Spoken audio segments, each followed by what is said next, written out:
This is the Google Pixel 5 from 2020, but how good is it in 2023? Let's start with the build of the phone and the durability. It feels really nice and the back is made from plastic, and you can also see here at the front that it has almost symmetrical bezels, which is really nice. And there's a small cutout at the front for the camera. And I really like that it's from plastic, because that means that when I drop it, it won't shatter. So it feels really well made. For ports and buttons, it has the volume and the power key. And underneath here you have the USB-C port.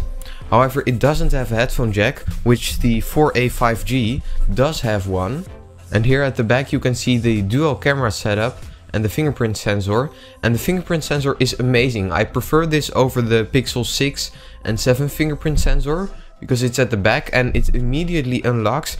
Look at it, it was so fast.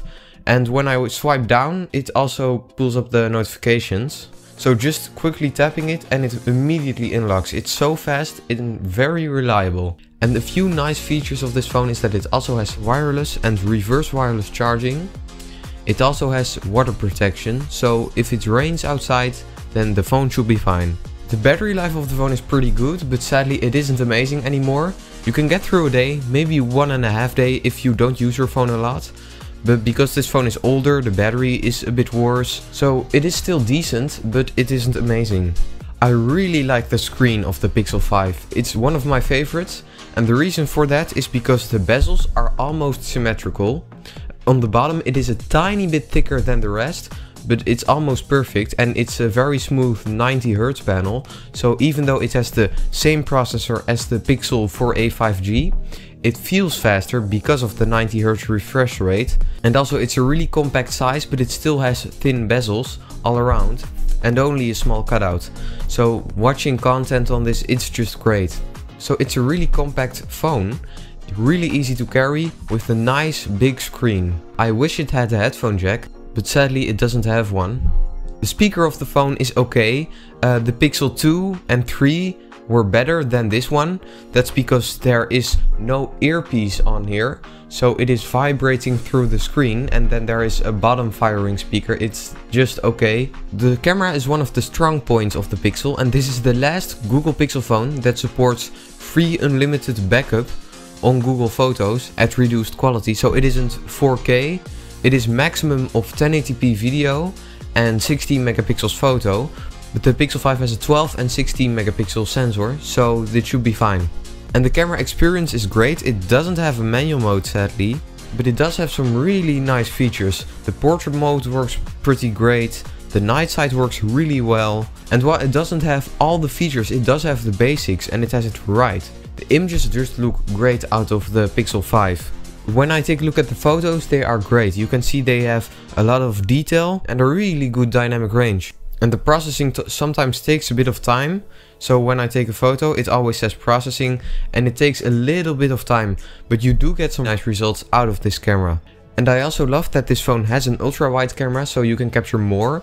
Sadly, it is disappointing that it doesn't have a telephoto lens, because I really like it, and the Pixel 4 had it, but this one doesn't.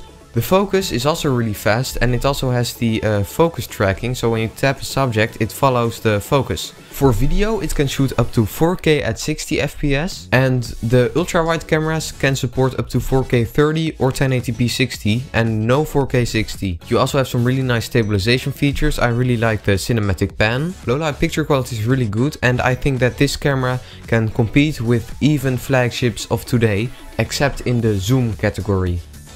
And the last thing is the software. This is one of the strong points of the Google Pixel phone, and you definitely notice how good it is. It is really fast and it just works.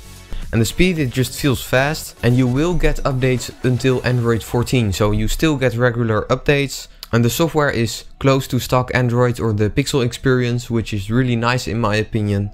And even though this doesn't have the flagship processor, it has the Snapdragon 765G, it still feels really fast, almost like a flagship phone. And I haven't tried gaming on it, but for daily tasks it just feels really nice. The stability is great, the software design is great, the features are great, the update support is great. So I think that for software it is amazing. So, should you buy this phone in 2023? While it doesn't have flagship specs, and it doesn't have the best zoom in the phone. It does have a really nice, good experience with a really fast fingerprint sensor, great software, great cameras, decent battery life but not amazing. And I think for around 200 euros it's really hard to get a phone that is much better than this. Do you still use this phone or are you planning on buying one? Let me know in the comments down below, and thank you so much for watching.